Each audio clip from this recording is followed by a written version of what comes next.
ধরে নিচ্ছি যে শিশু দিবসের সেলিব্রেশন, পাশাপাশি সাংস্কৃতিক যে বার্ষিক উৎসব সেটা হচ্ছে। আপনারা সকলে খুব ভালোভাবে উপভোগ করুন। তার সঙ্গে আমি 2-3টে সাবধান বাণী বলতে পারেন আমাদের সরকারের তরফ থেকে, প্রশাসনের তরফ থেকে আমরা আপনাদের সঙ্গে শেয়ার করতে চাই। সেটা হচ্ছে এই যে দেখুন আপনারা এখানে এসছেন, আপনারা প্রত্যেকে অনুষ্ঠান উপভোগ করছেন, কিন্তু প্রত্যেকের হাতে একটা করে মোবাইল আছে। এই মোবাইল দিয়ে অনেকে অনুষ্ঠানের ছবি তুলছেন, ভিডিও করছেন, অনেকে সোশ্যাল মিডিয়ায় কানেক্টেড, এবং এইটুকু পর্যন্ত ঠিক আছে। কিন্তু তারপরে যেটা আমরা দেখতে পাচ্ছি বর্তমানে, সেটা হচ্ছে মা বাবা দুজনই ব্যস্ত। বাবা তো বাইরে থাকে, কোনো মা বাইরে থাকে, কোনো মা বাড়িতে সংসারে কাজ নিয়ে ব্যস্ত থাকে। এই সময়টায় বাবা মা দুজনেই বাচ্চার হাতে মোবাইল দিয়ে নিশ্চিন্ত মনে কাজ করছেন। অবশ্যই কাজ করতে অসুবিধা হয় যদি বাচ্চা কোনো একটা কাজে বিজি না থাকে, বাচ্চা শান্ত যদি না থাকে, তাহলে কাজ করতে অসুবিধা। কিন্তু এটার মাধ্যমে আপনি আপনার বাচ্চার ভবিষ্যৎকে চরম রসাতলে নিয়ে যাচ্ছেন। কিভাবে? সাইকোলজিস্ট অর্থাৎ ডাক্তাররা বলছেন যে 1 ঘন্টার বেশি যদি কোনো বাচ্চা কোনো মোবাইল দেখতে থাকে, অর্থাৎ কার্টুন বলুন বা অন্য কোনো ভিডিও বলুন বা অন্য ধরনের যে কোনো ধরনের যা খুশি, আমি ধরে নিলাম কার্টুন দেখছে, আপনার মোবাইলে সমস্ত কিছু প্রোটেকশন দিয়ে রেখেছেন, কোনো বাজে ছবি আসছে না, কোনো কিছু হচ্ছে না, শুধু ইউটিউবে কার্টুন চলছে, আমি ধরে নিচ্ছি। তারপরেও একটা বাচ্চা যদি 1 ঘন্টার বেশি এই কার্টুন দেখে বা মোবাইলের কোনো ভিডিও দেখে, তাহলে তার মনঃসংযোগ নষ্ট হয়। এবং সেটা মনঃসংযোগ কি জিনিস? দেখুন, মনঃসংযোগ ব্যাপারটাকে আমরা অত্যন্ত সহজীকরণ করে ভাবি। আপনি নিজে চিন্তা করুন, বাড়িতে খবরের কাগজ নিয়েছেন, অথবা একটা চিঠি পড়ছেন, অথবা বইয়ের একটা পাতা পড়ছেন, অথবা হোয়াটসঅ্যাপেরই কোনো একটা বা ফেসবুকেরই কোনো একটা বড় মেসেজ পড়ছেন। মনঃসংযোগ হলো আপনি পড়ে যাচ্ছেন, কিন্তু প্রথমটুকু ঠিক আছে, তারপরে মাঝখানেরটুকু কোথায় কোন দিক দিয়ে আমি পড়েছি, কিন্তু কোন দিক দিয়ে বেরিয়ে গেছে আমি জানি না। ওইটুকু সময় কিন্তু আপনার মনঃসংযোগ নষ্ট হয়ে গেছিল।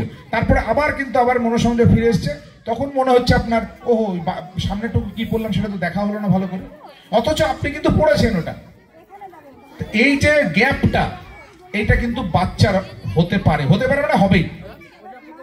তো এটার থেকে দেখুন, বাচ্চাটা তো পড়াশোনা করবে, আপনি তো স্কুলে ভর্তি করেছেন, নামি দামি স্কুলে ভর্তি করেছেন, সেখানে আপনার বাচ্চা পড়াশোনা করছে, তার যদি মনঃসংযোগ নষ্ট হয় এই বয়সে, তাহলে সে পড়াশোনা ঠিকঠাক করে করতে পারবে? তো সেই জন্য আমি বলবো যে বাচ্চাদের অন্য অনেক খেলার জিনিসপত্র আছে। বাচ্চার ভবিষ্যৎকে যদি সুরক্ষিত রাখতে হয়, বাচ্চার ভবিষ্যৎকে যদি সুন্দর করে গড়ে তুলতে হয়, বাচ্চাকে যদি শিক্ষিত করে তুলতে হয়, তাহলে কিন্তু মোবাইলটাকে বাচ্চার থেকে দূরে রাখতে হবে। এটা তো বললাম যারা 14-15 বছরের পর্যন্ত বাচ্চা, 14 থেকে 15 বছরের বাচ্চারা যারা আছে তাদের কথা বললাম এটা। এবার যদি 14 বছরের ওপরের বাচ্চা হয়, তাদের ক্ষেত্রে 2 ঘন্টার বেশি যদি কেউ মোবাইল দেখে, তাহলে কিন্তু তার মনঃসংযোগ নষ্ট হয়।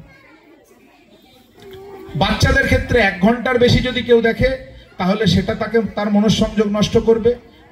14 বছরের উপরের যদি কেউ হয়, তাহলে কিন্তু সেটা 2 ঘন্টার উপরে যদি কেউ মোবাইল দেখে, তাহলে কিন্তু তার, এটা আমার কথা নয়, এটা একজন বিখ্যাত ডাক্তারবাবুর কথা। তো সেই জন্য মোবাইল থেকে বাচ্চাকে বিরত রাখুন। অন্তত পক্ষে 18 বছর বয়স পর্যন্ত বাচ্চাকে মোবাইল দেবেন না। অনেকের বাচ্চা ভাবছেন যে ও তো 8-এ উঠে গেছে, 9-এ উঠে গেছে, তো তাকে একটা ছোট মোবাইল কিনে দিন। অনেক দূরে স্কুল, তার সঙ্গে যদি যোগাযোগ রাখতেই হয়, ছোট মোবাইল কিনে দেবেন একটা, ওর দামও কম, আর ওটা আপনার শুধুমাত্র তো কথা বলা, বাচ্চার সঙ্গে যোগাযোগ রাখাই যদি উদ্দেশ্য হয়, তাহলে কেন ছোট মোবাইল কিনে দেননি আপনি, বড় কেন মোবাইল কিনে দিয়েছেন? এটা গেল। তারপরে দেখুন, মোবাইল শুধুমাত্র যে এই রকম ধরনের মনস্তাত্ত্বিক ক্ষতি করছে, স্বাস্থ্যের ক্ষতি করছে তাই না,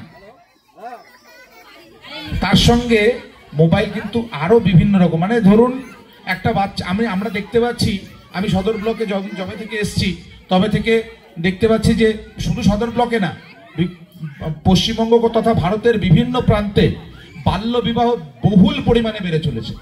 কেন বেড়েছে বাল্যবিবাহ?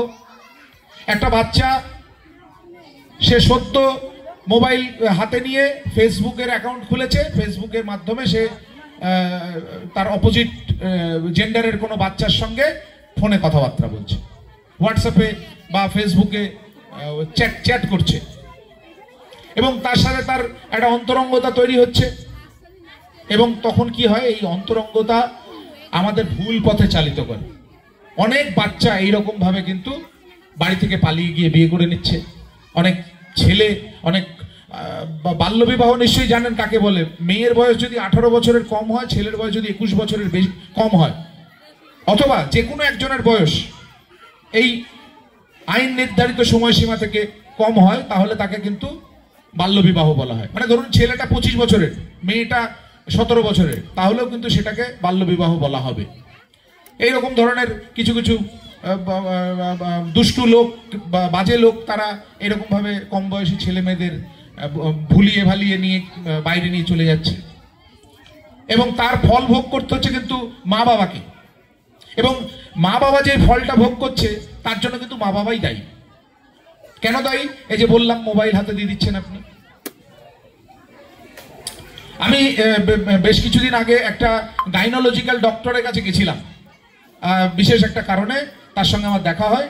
সেখানে আমি জানতে পারি যে বর্তমানে শিশুদের, বিশেষ করে কন্যা শিশুদের, কন্যা সন্তানদের অল্প সময়ে মেনোপজ শুরু হচ্ছে। তার কারণ কি? মোবাইল। অল্প বয়সে মেনোপজ শুরু হচ্ছে। 3-তে 4-এ পড়া বাচ্চাদের মেনোপজ শুরু হচ্ছে। কেন শুরু হচ্ছে? মোবাইল। এইগুলো কিন্তু আপনাদেরকে আমি মানে একজন সুনাগরিক হিসেবে, একজন বন্ধু হিসেবে আপনাদের মাঝে আমি বললাম। আপনারা খুব বুদ্ধিমান মানুষ, আপনারা অবশ্যই নিজের বাচ্চার ভবিষ্যৎ সম্পর্কে ওয়াকিবহাল হবেন, সেটা আপনাদের বিচারে ছাড়লাম। এবং আমি অনুরোধ করব যে আপনারা এই বিষয়টাকে খেয়াল রেখে বাচ্চাদের মানুষ করুন। আপনাদের বাচ্চারা অনেক শিক্ষায় শিক্ষিত হোক, অনেক কিছু শিখুক, ভালো পড়াশোনা করুক, আপনার মুখ উজ্জ্বল করুক, আমার জলপাইগুড়ির নাম উজ্জ্বল করুক, আমার পশ্চিমবঙ্গের নাম উজ্জ্বল করুক, আমার ভারতবর্ষের নাম উজ্জ্বল করুক। এইটুকু আশা রাখবো আপনাদের কাছে। আপনারা সকলে ভালো থাকুন, সুস্থ থাকুন। মোবাইলের মাধ্যমে কোনো অপরিচিত লোকের সঙ্গে কোনো রকম চ্যাট করবেন না। যার দরকার আছে সে আপনার সঙ্গে এসে কথা বলুক। অপরিচিত কোনো লোকের সঙ্গে চ্যাট করবেন না। অপরিচিত লোকের সঙ্গে হোয়াটসঅ্যাপে কোনো রকম ছবি চালাচালি করবেন না। এগুলো থেকে অনেক অপরাধ সংগঠিত হচ্ছে। আপনার নজরে আসেনি, আমি যেহেতু প্রশাসনে আছি সেজন্য আমার নজরে আসে এগুলো। একদম কোন রকম অপরাধী মনস্কতা না নিয়েও, কোন রকম যাকে বলে বদমাইশি বুদ্ধি না খাটিয়েও একজন মানুষ যে কিভাবে ফেসে যেতে পারে একটা মোবাইলের মাধ্যমে, সেটা কিন্তু আমরা প্রতিনিয়তই দেখতে পাই। আপনি হয়তো কোন রকম বাজে উদ্দেশ্য না নিয়ে শুধু একটা সুন্দর উদ্দেশ্য নিয়ে একটা কিছু করেছেন, সেটা যে কিভাবে খারাপ দিকে চালিত করছে, আপনাকেই ক্ষতিগ্রস্ত করছে, আপনার পরিবারকে ক্ষতিগ্রস্ত করছে, সেটা কিন্তু আমরা দেখতে পাচ্ছি। আশা করব আপনারা এই ধরনের বিপদে পড়বেন না, সাবধানে মোবাইল ব্যবহার করবেন। এইটুকু বক্তব্য রেখে আপনাদের সকলের ভালো ভবিষ্যৎ, বাচ্চাদের ভালো ভবিষ্যৎ কামনা করে, সুভবিষ্যৎ কামনা করে বক্তব্য শেষ করছি। নমস্কার।